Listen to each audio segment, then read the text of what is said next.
So let's see if this is. My name is Mark Cheney. I work for Stratus HR, one of the sponsors of the event. A great event put on by folks at Advanced CFO. And Dave Chase asked me to kind of moderate a session here on CFO breathing lessons. The content really comes from an old Deloitte article, some kind of key principles, tenets that CFOs can use to kind of keep their head above water and manage all the things that are asked of you guys to do. Before we jump in, maybe introduce the panel really quick. We've got Chase Haywood, the CFO at Stratus HR, so I work closely with Chase. Kent Thomas, founding partner of Advanced CFO, retired now as of 6 years ago, but really only 3.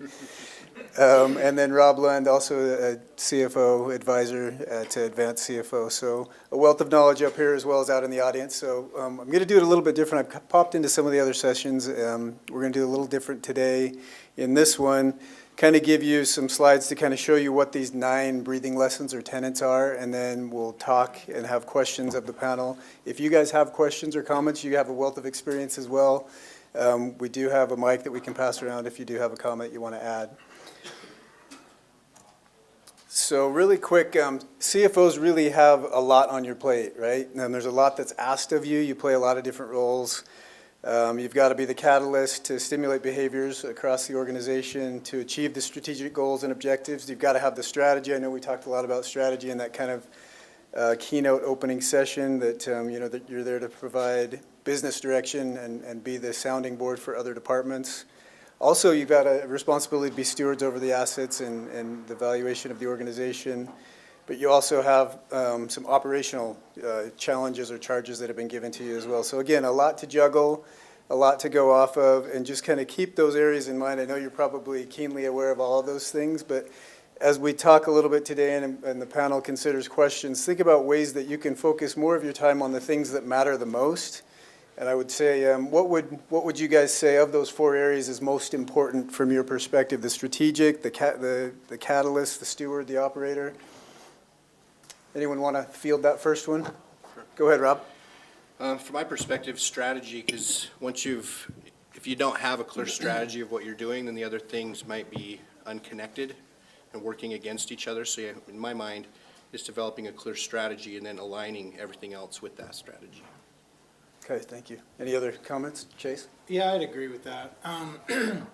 Strategic is really the role that I try to fill. You obviously have an understanding of the business on a very intimate level, but some of those other pieces, although possibly more important, they're the achievement of those and the execution of those can be done by other people, as the CFO and as the kind of the wealth of knowledge that you have. The strategic part is really the part that I find the most valuable from my perspective. All right. Can you hear us all back there? Is that better? So I happen to agree. I used to always say that the difference between a controller and a CFO can be explained in one word, and that one word is strategy. The CFO is the strategic partner who's involved in, deeply embedded with the strategy of a business. That being said, in most small businesses, you're the only financial officer in some cases, right? And so you have to have both hats. My advice and my thinking of that is, in this paper, if you haven't read the paper from Deloitte called Breathing Lessons, it's like from 2006 or some. Yeah, I think that's right. It's been quite a while, but the first time I read it, it's great stuff. And one of the things that they talk about is that sort of the minimum expectation is what they call dial tone, right? That's consistent financial statements, information that's just happening on a regular basis that nobody's thinking about. But that's not true in most organizations. In my experience of working with many companies, the thing we always found, what I found is that every company we had to do the same, 80% of what we did was exactly the same. And it came down to getting that dial tone set. Because if the dial tone isn't set, you can't effectively execute strategy. So I think what we're going to talk about helps you get to the point where you can be the strategic partner. No, thanks for that, and we will talk about, that's the first breathing lesson that is mentioned in the article, and we'll touch briefly on that. How many of you out here have a sales team that you have to interface with? Business development, most of you? I'm realizing that I knew this was going to be after lunch, so I've got a short little video clip that I wanted to show you. Whoops, I think I just passed it back.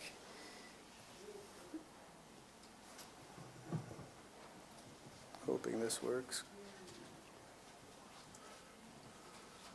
But think about technology. Love it when it works and not so much when it doesn't, right?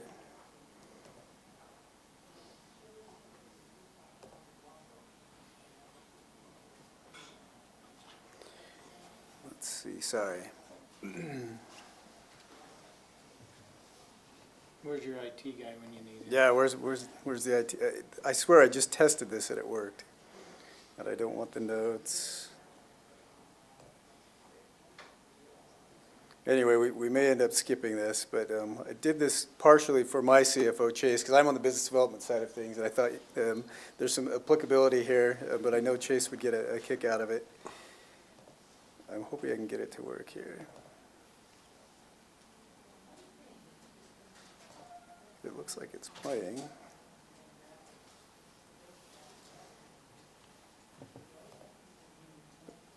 Well, we might have to skip that, sorry. I'll see if I can just jump over it. In essence, it was a conversation between a sales guy and the CFO saying, hey, I think we've got a, yeah, I've got an embedded video here. Oh, yeah, it doesn't want to play when I go to the, if you've got it.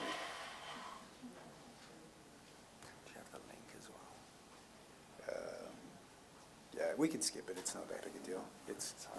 Yeah, no, that's fine. It's fine. Again, technology is great when it works. Let me see if I can get back to this. But in essence, it was a conversation about the sales guy saying, hey, I think we've got an issue with my commissions, and what the CFO heard is, hey, you've screwed up your calculations. And he says, no, I've checked him, the spreadsheet's, it's not jiving up. And he says, well, okay, I've taken it to accounting, and they agree that what we've got here is right. And he says, no, I think you've messed it up. And the CFO hears, you're accusing me of hosing you. So, I mean, there's this banter. Anyway, it would have been really good. And I apologize, you can't see it. It's actually a video of me and Mark. Yeah, it's an actual interchange of Chase and I that we've had that conversation before, but.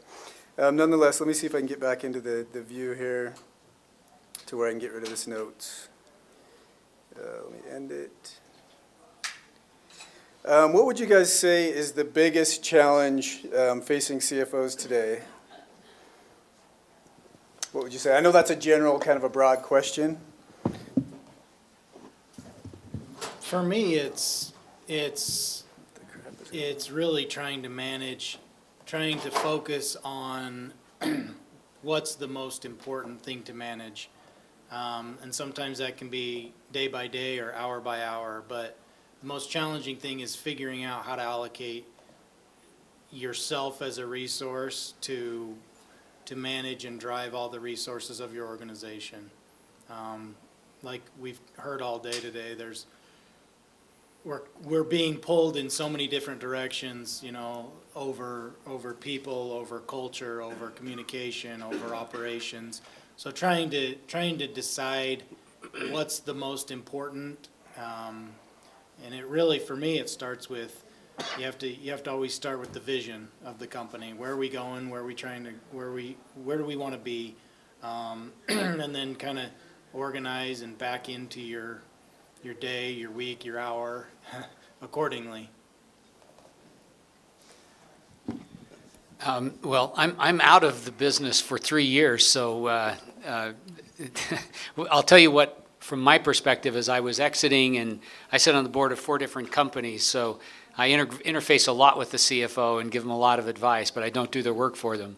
But what I see is the speed of change. Over the course of the first 20 plus years of advanced CFO, we had to reinvent ourselves about 3 different times, and it was primarily driven by technology, where you have to do things differently. Today, in today's world, the role of clerk is for most businesses is obsolete. There just aren't clerks anymore. You don't need them, right? Technology can handle that. Then you kind of take the step up where now technology is taking over a lot of the decision-making roles and most of the analysis and analytics.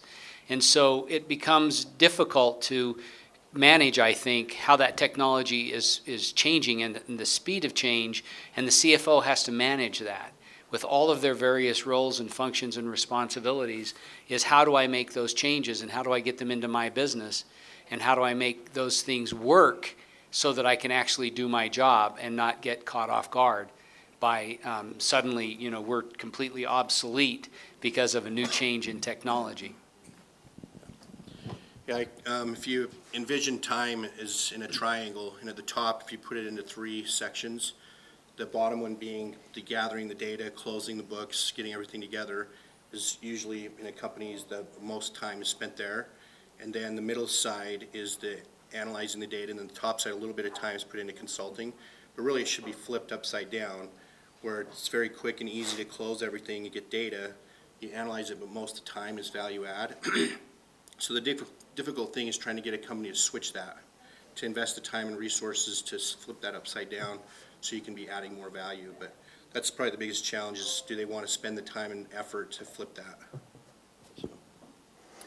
So how do you juggle everything? I think you've kind of all talked a little bit about time management, and that really becomes the challenge. So how do you juggle everything that's being asked of you, month-end closeout, internal, external audits, managing people? How do you juggle your time, or what have you found that's been successful for you to allow you the ability to focus on what really does matter and getting that dial tone like you talked about, Kent, to make sure that's dialed in, that you've got time to focus on some of the more important things? So my experience, that management part is number one about people, and it's having the right people around you. So as I would come into a new client, the first thing I would look at were their people. Do you have the right people in the right spot? Are they trained? Do they know what their expectations are, and do they have the tools to do their job? In many cases, that was not the case. And you can do all the effort you want to change the chart of accounts and to get ERP systems or MRP systems in place, but if you don't have the right people, this is not going to work. And so people is number one. Get the people around you who are smarter than you are at what they do, manage them well, empower them to do their job and get things done, make sure they have their tools, invest in them and make it work. That, to me, is number one. No, I think you hit it spot on there. So that's, can I get one of you guys up here real quick just to help me with the connection? But that is really key, is just making sure that you've got to be able to manage the people. A lot of times I think we get so caught up in facilitating and worrying about the numbers that we forget about the people who produce the numbers. And that's really an important one there. It's not showing my screen, so let's see what I'm saying. It's extending your screen. Yeah. So I just need to go into display settings, is that what? Yeah, I think so. Okay. I'll jump in on that and say, kind of what Kent said is, it really is about having the right, surrounding yourself with great people. We talk about allocating resources, and inherently, I know when I started in my role, I wanted to do everything. I trusted myself to do everything and to get everything done, and I had to learn the power of delegation, but you can't delegate unless you have people that you trust. So building a culture, and that's what, we're an HR company, so building a culture of people, people that share your same values, that have your same, we define it as DNA, people that have your same DNA for your organization. You've got the right people on the bus. The next thing is, are they in the right seats? We've made, in our organization, we make shifts and shuffles, and, we know we have great people, but maybe they're not, achieving what we think they're capable of achieving. And so we step back as an executive team and say, all right, are they in the right seat? Could they be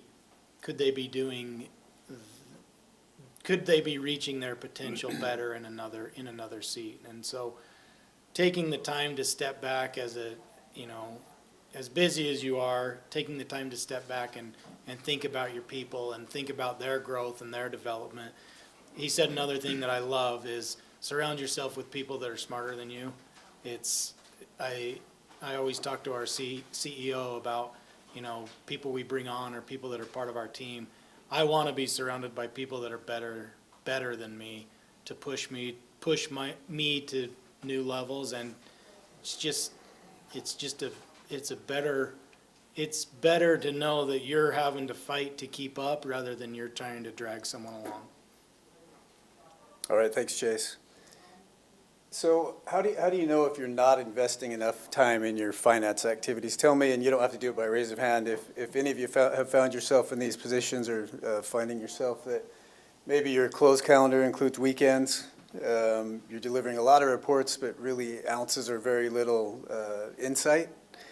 Your journal entries are time-stamped at 3 a.m. I'm sure a lot of us have been in that position where you're up against the deadline and it runs over into the next morning.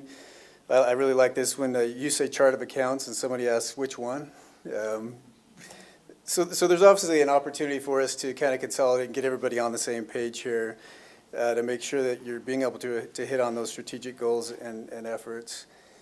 I want to do a quick quiz here. So there was a study that was part of the Deloitte breathing lessons. Just by show of hands, a global pharmaceutical company conducted an assessment of its approach to financial reporting. How many reports did the company find it was routinely producing every month? How many of you say A, 97? No, B, 506. So this is a global pharmaceutical company. C, 1,211. Any takers on that one? Couple? Three? D, 5,034. This is every month, okay? Got some at 5,000. And then 8,738. So nobody thinks it was less than 1,000. So it was 506 reports every month that they were producing. So the next question I think really provides some insight. So the same company looked at those reports and said, how many of those are necessary to support our ongoing business? And I've just tipped my hand there. It's 28 of those 506. So 472, if I've done my math right, were unnecessary. People were doing them because maybe they've always been done before. How much money do you think they spent on those 472 unnecessary reports? Time spent probably paying people to produce the report. How much money did that cost them? Is it 100,000, a million, 3.25 million? About $1 million? Yeah. It was actually 3.25, pardon me. So again, I guess I would challenge all of us, and maybe you guys have had experience with this, where you get into a routine or a rut of producing reports and somebody's always wanted to see it a certain way, but does it really provide any value? Does it provide any insight? Does it help them make better business decisions? To take a look, and if you've had any experience with this, I'd love to hear your thoughts of how difficult is that to consolidate and get people to say, well, maybe we're wasting our time. You don't need that report. How is it helping you? I think Dave Chase said it best talking this morning, where he said, hey, let's help people understand the why of why they're doing what they're doing. Have any of you had an opportunity to be in situations like that? Mike's, the greatest breakthrough I saw happen in the last 20 years was the dashboard, right? Initially, we called it a flash report. It was done weekly. And then, lo and behold, the systems got better and you could do it daily. And then it was real time, and then it was created a dashboard. What the dashboard should do is get accounting out of deciding what reports they produce and put it into the hands of the users. What do you need, right? And let them design their dashboard. I think if you kind of take it from that perspective, that to me was one of the greatest advancements in reporting that happened. Is that always easy to do, to get people to say, well, no, this is how I've always seen it, and you're telling me I don't need this anymore? I think that could be a difficult conversation. Have you found ways to kind of massage that or get around that?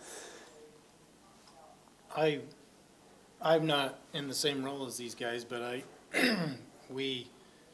getting people to change their behavior and change the way they've always done things. The one no-no at our company is, because we've always done that, we just, anytime it comes up, I'll stop a meeting, stop a conversation, stop somebody in their tracks and say, that's not the right answer. That's not what we're looking to do. So yeah, getting people to change their thoughts and change their behaviors. But the most effective way I've found is just explanation.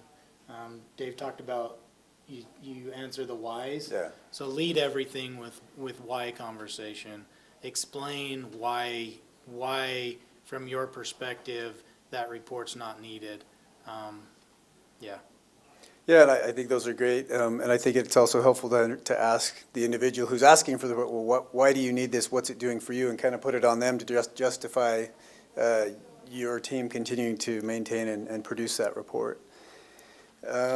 The next lesson is, again, I think of the guy who ended your session, Mark, who kind of said, hey, I've learned that you not only have to be a CFO, but you have to be a chief communication officer, chief people officer, all these other things that CFOs get drug into. Or the next lesson is, let's not get pulled into the IT function. Let's leave that to the folks who are CIO or CTO. I think it probably makes sense to have some involvement from a financial perspective, but do you guys think it makes sense to really have finance driving those decisions and kind of be the leader over that? And does that take away time and energy that you could be spending to be more strategic? Thoughts on that? Go ahead. Well, I always back up to where our skill sets are, and so I'm not a technology person, so Sure. those things that should be owned in there, but they're also not necessarily the strategists, and so I think, like I said earlier, it's thinking through the strategy and deciding, okay, here, what is it, the value that finance can provide, and then anything that we're not really experts at should be someone else doing. No, I agree. And I think for whatever reason, there's a tendency to say, well, because there's spend on a particular technology that you guys, CFOs, controllers, sometimes get pulled into the position of, hey, you need to be more integral in making that decision. And sometimes you want that control, but I think we all need to kind of get to the point of maybe doing less and leaving, like you said, Rob, leaving the experts with the decision to make that choice. Did you have something, Ken? Yeah, just, so to me, IT is about, and the technology is really about process. How are our processes being handled? Do we have workflows? Is it a manual process? Are we using spreadsheets? What are the processes? And so IT, I think, is a really important part in that. The objective always has to be integrated systems with workflows as opposed to the old manual processes or spreadsheets, right? At the end of my career, I used to talk to my clients about, I have a gun that kills spreadsheets.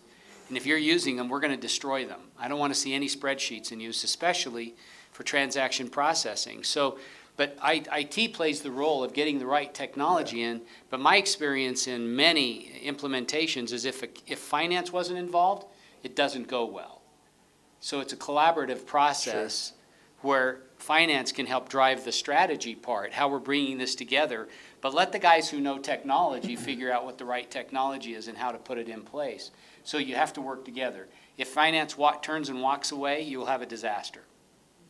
But they shouldn't drive it either, from my perspective. Well, and I think to me, you've got to include finance early on and not just say, hey, we've made a decision, here's where we're at. I'm guessing maybe some of you have been put into that position where you get brought in 11th hour and say, hey, here's what we're going to do, here's what it's going to cost. I think I like what you said, Ken, about let's make this collaborative, but let's do it from the beginning so that you're considering all options and all angles from the beginning of the process.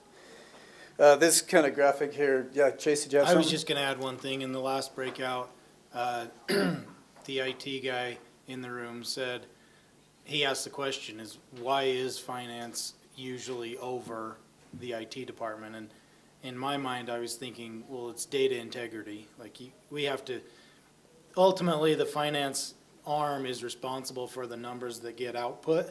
And so I think that's probably where it was driven from. But if you've got a competent IT team and you've been involved in kind of how that data comes out and the ability to somewhat audit it, make sure that the integrity of the data is good, then it shouldn't be something that I spend a lot of my time in SQL nowadays, which is mind-blowing. The next lesson, I mean, if you'll notice, the lady's looking in the wrong end of the telescope, is kind of focus on specific decisions. And I think sometimes we view things backward instead of looking kind of with the end in mind and trying to say, how do we get there? The CEO from Divvy talked a little bit about this morning, but that we tend to look and say, okay, what do I need to do today? And then we're down this road of doing all these tasks, and we've missed our target. So I think it's important for us to make sure that our perspectives are correct. How do you avoid, or maybe have you ever been in a position where managers are arguing over who has the right data? So they spend so much time arguing over that they're not spending as much time over the actual decisions they're supposed to be making? And how do you avoid that questioning, well, yeah, that's the right data? Have you put in positions like that where you can speak to that? Yeah, it kind of goes back to what I was saying is just data integrity. You have to, and I don't know the best approach. Usually, I always think I have the right data, but being able to, I kind of take a three-prong approach to everything. You know, it's got to be able to check out in three different ways. So when you're analyzing data, looking at data, comparing it to somebody else's information, the beauty of being in the CFO role is you do have all the views, all the different views, all the different angles, to look at. So you have a perspective, a unique perspective. And in small businesses, like I'll use ours as an example, is we're owned by husband and wife, you know, and so a lot of the data, a lot of the information is very there's a chain that includes husband, wife, and me that has access to certain types of data. And so you are ultimately, I am, and a lot of people are ultimately responsible for the integrity of that data and the double checking and the triple checking of that data. I don't know if that answers. No, that does. I think, and I mean, having worked closely with Chase, I mean, I could vouch for Chase. He's always trying to provide. He wants to understand where I'm coming from when I ask for things from him, but at the same time, he explains why he's done it the way he's done it, and I've found that to be very beneficial in our relationship. And one thing. Yes, go ahead, Rob. So I think also it depends on where in the organization this disconnect is happening. So at the board level, you'd never want to be in a board meeting where people are disagreeing on the data. But I do think it's healthy at the controllership level to have different tools looking at things from different angles. Like cash, for example, if you have a cash flow model that's a kind of a direct method cash flow versus a gap financial model, it's healthy to bounce those things against each other to say, why is one saying I'm going to have 5 million cash, the other one says 7? And there may be good logical reasons when you go through different assumptions, but it allows you to think through, because if you have one tool that you think this is the Bible of the data, you might be missing something. Then it goes up to the board, they get wrong data, and then it comes back later that it was wrong. So I think having cross-checking at the controllership level is healthy, but by the time it gets to the board, it should be clean, that everyone agrees the data going there is the clean version. No, thanks for that thought. Appreciate that. The next lesson is avoid risks and you'll avoid reward. Obviously, there's that risk-reward trade-off. If I were to ask you, why does a car have brakes? What would you say? To stop? Okay. I think that's what most people say, and that's obviously one of the functions of it. The Deloitte article suggests that cars have brakes so they can go faster but still be in control. And I thought that was kind of an interesting perspective. From a CFO's perspective, you've got to be there to kind of put those checks and balances in place to allow the organization to grow and to take those risks, but at the same time, you want to be in control, right? To be able to manage that. So, question for the panel is, how do you kind of take your foot off the brake, so to say, and become risk-intelligent CFOs? There's obviously risks that have reward and risks that are unrewarded. Like, you have no reward for not being compliant with state regulations and laws, but there is a reward for going for an acquisition. So I'll ask the question again, sorry. How do you take your foot off the brake and become a risk-intelligent CFO? My answer to that is to understand the company and to understand the risks that you're taking and to know what the levers are when you're monitoring it, to know how and when there's the right time to put your foot on the brake or to change direction or to manage something. So, we all love Excel because we can do our forecasts. We can model in it. Well, the only thing I know about every forecast I've ever made is it's wrong. I've never had one that 5 years turned out to be exactly what I forecast. Never in my entire career, and I've done hundreds. But what I've learned is that the value of a model is to be able to look at and say, what if? What if I change these? Here are my key assumptions, and I know what those assumptions are, and I can see how they impact cash or whatever it is I'm looking at. But what happens when I make those changes? And I look at it at a best case scenario, worst case scenario, what I expect is going to happen, and we model and we continue to evaluate that. Now I can take the risk because I have an idea, I have a good sense of what will happen if my assumptions have to change and what I need to change in the process. And I think that's how you take your foot off the brake, is you have control and you know what you're going to do next. You never get caught off guard. No, I think that's great. Any other comments, Rob? Yeah, I think it's just going along with that, it's understanding, like if your personal budget at home, there's very few, if any, expenses that if you just went and took that expense out, that it damages potentially anything else. So you could just turn off your Netflix, it's not gonna harm anything else. There's nothing really connected. But in a business, the expenses are all cause and effect in a system.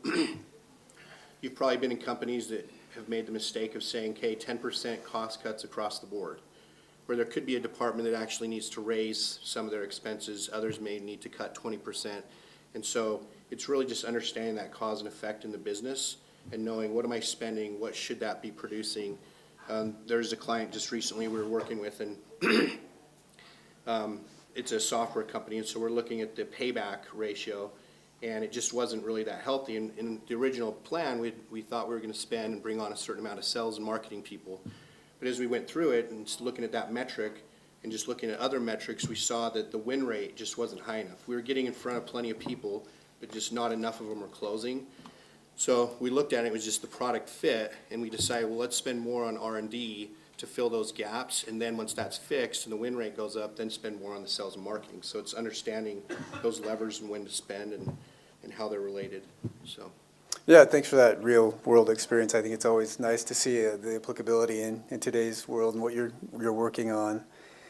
You talked about something, Kent, that I wanted to kind of touch on a little bit as far as managing that strategy. How integral is it when you're talking about making sure that others throughout the organization are educated on what is the plan, what is the strategy, what financial budgets are we working up against? Does that play a role in all of this?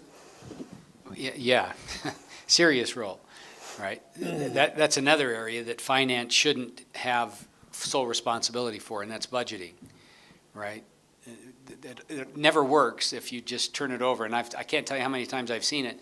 Well, the controller's preparing the budget, or our CFO's preparing the budget. That doesn't work. So if you're doing this correctly, you're working with every organization. They prepare their budget, and you're helping them. I don't even think it's the right role to say finance will review and approve the budget. I don't think that's finance's role. Finance role will consult with and guide you, but it's your budget. And because when you don't do that, then you immediately take the ownership away, and you take the ability to hold them accountable. So, yeah, absolutely. It's got to be collaborative. Finance, well, I always say, look, we are here to serve the rest of the organization, because if we don't sell, if we don't produce, there's nothing to account for, and we are expendable. So our job is to be consultative and supportive of the rest of the organization. Yeah, I like that perspective and kind of collaborating from the beginning. We've talked a little bit about that repeatedly. Okay, the next lesson is an interesting one that's kind of getting more into the transactional accounting type of a situation here, is to get your tax folks involved on the front end of major decisions. Why, I mean, I think it's pretty obvious why people in other business units, departments, don't consider the tax implications, because it isn't something that is pertinent to their area. So what can we do to help the business leaders in other departments be more conscientious of the tax implications as they're making those decisions? Are there things that you guys have found successful in helping other departments kind of see it from that perspective? We just give them the tax code. So read this. No, you guys.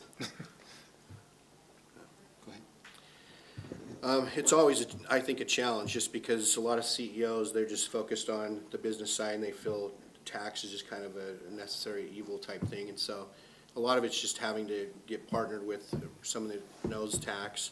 And any good tax person I ever talk to, they always say, come to me with the business plan, and then I'll say, here's the tax implications, rather than trying to start with tax. You don't want tax driving the business, but saying, here's what we want to do, and then going through and engaging them to say, okay, here's the tax implications of what you're wanting to accomplish.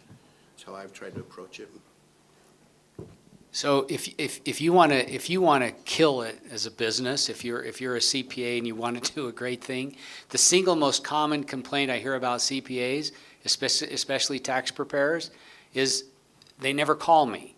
They never talk to me. They don't check in to see how I'm doing, right? So CFO's job is to make that happen. Bring them together and get them involved and do it up front, but do it frequently and often. Yeah. You can't just start and say, well, here are the tax implications. Again, whatever model, whatever we're doing, it's going to change. Our assumptions will change. Where we invest may change, and it's going to change the tax implications for that. So CEOs looking at you, you're the CFO, you know the taxes, right? Well, I don't know tax. I don't do my own tax return. But I know people who do, and they better be good, and I'm going to bring them in frequently, and I think that's our job, is to make sure. And then, it's, as these two have explained several times, you've always got to go back with the why, what does it mean, and why is this important, right? And if you look at it and you see, you know, a good tax strategy versus a bad one, it can take away everything, right? It can destroy the profitability of a project just by not having a good tax strategy around it. So you have to be careful of that. Yeah, no, thank you for that comment. And I think it's, again, this has kind of been a reoccurring theme, is we've got to do it on the front end, right? Got to have these conversations early on in the process.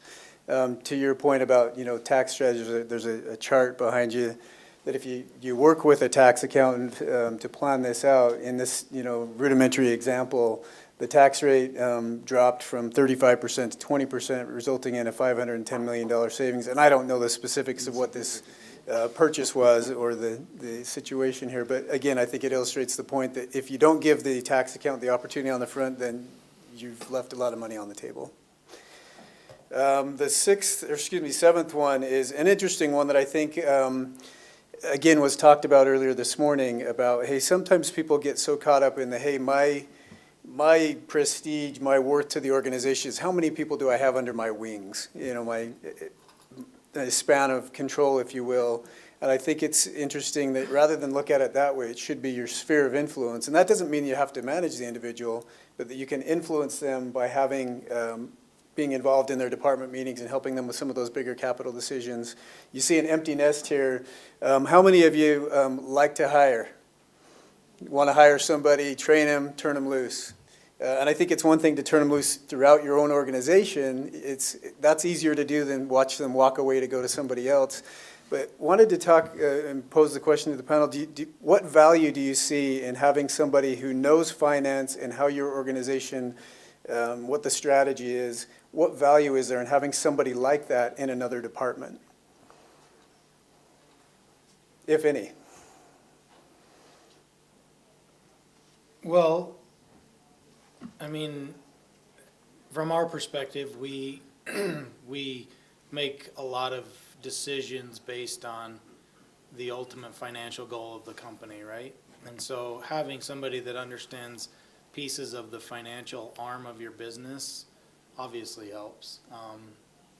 When I think about this, I think about, you know, your what'd you say, your sphere of influence versus your Span of control. your span of control. Yep. I don't like being in charge of anyone in our company. I feel like delegation and giving ownership to those people that, you know, quote unquote report to me is far more valuable. It comes with trust, it comes with hiring the right people, it comes with educating them on the big picture of the company. But if you can give those keys, pass those keys down to other people, that sphere of influence, is that what you call that? Sure. Yeah. Yeah. is much greater than if you are just trying to micromanage. I think I read something, might have been in a book, that said that you can only effectively manage 4 to 7 people And so if you're trying to take, our organization's 38 people, if I'm trying to manage 35 people or 30 people or 20 people, I'm not going to do a good job at all with any one of them. And so I've been fortunate enough that we've hired some really great people that we've molded and grown into positions of leadership, and they kind of manage a lot of the people. And I don't have very many direct reports. I think you could probably define it as 2. Any other comments before we? I don't know if GE is a good example of nowadays. They're kind of struggling, but I worked there a long time ago when Jack Welch was there, and one of the things that in our organization, a lot of companies, they'll just promote people within the silo, and they just keep climbing the ranks, and then eventually all of a sudden their roles broadened, and they've never managed something that they didn't really know anything about. So one of the things they did is that when someone was targeted as probably a good leader or that they wanted to train, they'd actually put them on a 18 to 24-month rotation where they'd move them and put them into different departments, and they'd work in those for 6 months or so just to learn different parts of the business, and then they'd be promoted to manage something. And so instead of just going up through the silo, they've developed relationships throughout the business. They've spent enough time there to see how that function works with everything else. And so then even if they went back to the original function they were in, they just have a broader understanding. But I thought that the communication within the company the organization I was in was very strong. You knew people throughout the business, and I thought it was a really good idea that they had there. A really fun experience I had is I went into a company that had terrible information, terrible systems. Nobody trusted anything that came out of accounting at all. So as a result, in every individual area, they had people keeping spreadsheets of data to double check what accounting was reporting. Anybody ever seen that before? And so there was no credibility whatsoever. And as I got in and I learned about it, rather than saying, oh no, we are the keepers and the managers and the wise ones of all data, all things data, what we did is we went, and as we were working on, as one of the things you said earlier, looking through the telescope, right? Mm-hmm. When you run into something like that, one of the mistakes is to say, we've got to go fix everything right now because it's all screwed up. You can't. It just isn't possible to keep running the business and go fix everything. So we just looked at what is the most important thing, the most important decisions we're making that don't have good information. Let's go back all the way to the beginning and figure out how we pull that together. And then we just keep going down the list. So while we were at it, we brought all of the scorekeepers, all of the people who were manning spreadsheets in through the organization, and we brought them together into a group, and we started to work together and train together. What that developed into is it was almost a finance 101, an accounting 101 class I was treating to help them understand what they were doing.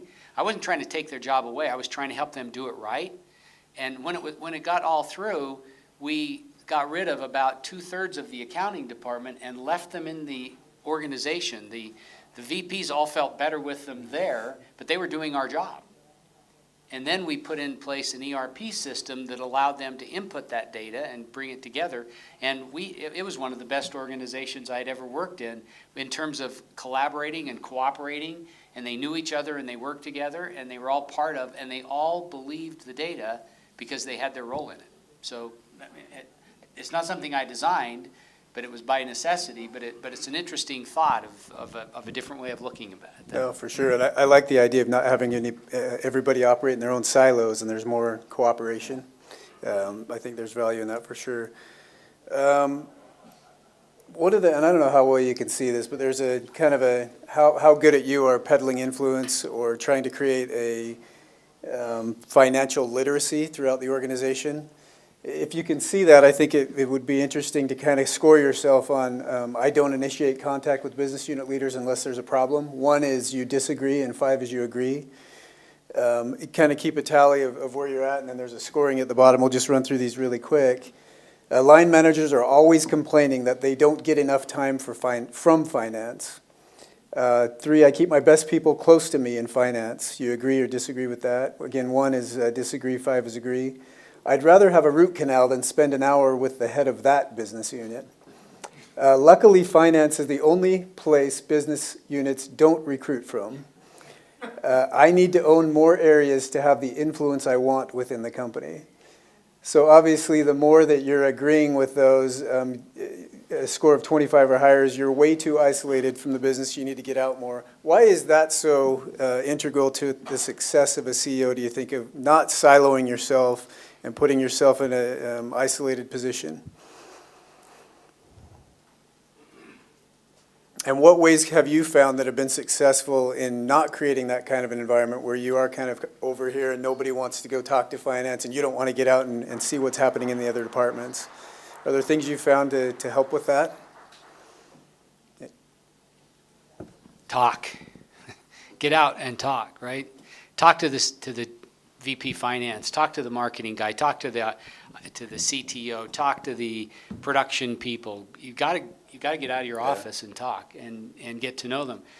I always say that the CFO is the strategic financial partner to the senior management team, not just to the CEO and the board, but to the entire team. And in many cases, they don't dare ask you because they don't want to feel stupid, and they think they'll be made fun of, or you'll look at them and say, how could you not know what a debit is, for crying out loud? Well, they don't, and they don't really want to know, but they'd love for someone to explain. Yeah. I can't tell you how many heads of units like that I've talked to who do not understand a balance sheet. They simply don't understand. We talk about cash flow. They get what cash is, but they have no clue how that flow happens and where it comes from and how they affect it in terms of what they're doing. Sure. So the more you can help them understand that, the more then they're all part of the team and you're working together, then you become their consultant and they'll come and talk to you. And that's where that span of influence happens, right? It's through that process. Yeah, no, I think you're spot on there. And I think it's being approachable and helping them know that you want to understand their position, but at the same time, you want to help them understand why, finance is doing it the way that you're doing it. We're kind of running short on time. The last one is pick up the phone, find a mentor, call somebody, another CFO in another industry, to bounce ideas off that individual to get a different perspective. Sometimes I think we get so caught up in our own organizations that we don't look to other partners, other resources that could help us make those decisions as well. We've got about a minute left. Are there any questions from the audience for anybody on the panel that you guys want to shoot out? I have one. Sure. I have one for Ken. Okay. So, because you're retired. Yes. If you It's could- great by me. You ought to try I'm it. looking forward to it sometime next year. If you were to go back and do it over, is there one thing you would change about either yourself or your approach? Maybe it's something you change sooner. Maybe it's something, what would you do differently now, looking back? Are you talking about advanced CFO specifically, or just in just my his career? career. No, for you and your career. If there's one thing I would have done differently is, so you got to understand just how old I am.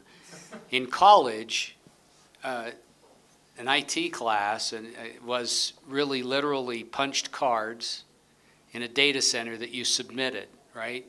I got through with my 3 mandatory classes and said, I'll never touch a computer again. That was the worst freaking experience I've ever had, right? So I was not super slow, but I would have been much faster to adopt technology and to keep ahead of that game rather than behind it. It took some learning, some sort of falling behind in a position when I was in Los Angeles that showed me, that demonstrated directly, I need to be on top of this. I need to understand what's going on behind that. You won't even know what these words are, but we had a system, an IBM 360, an HP 36, 2 different companies. They weren't talking together, and I had no idea, I had no clue what needed to happen to make that work. And so that's where I learned that I needed to at least understand the infrastructure behind it so that I could, as a CFO, work to make that all come together and make it work together. And because if you don't, people can pull the wool over your eyes. They can fool you, right? Because you have no idea. If you don't know what you don't know, you can be defrauded. So I would have jumped on and kept ahead of the technology game even sooner, I think. All right, well, I think we're out of time. Just really quick, shameless plug for Stratus. We help companies with their HR, kind of all the employee stuff, their benefits, payroll, as well as risk mitigation. If you know of any clients that you're working with, if you're a consultant or your company has concerns or issues with the way that things are done from a payroll HR perspective, love to talk to you. Thanks to everybody who participated on our panel. Appreciate the comments, the feedback. Appreciate your time.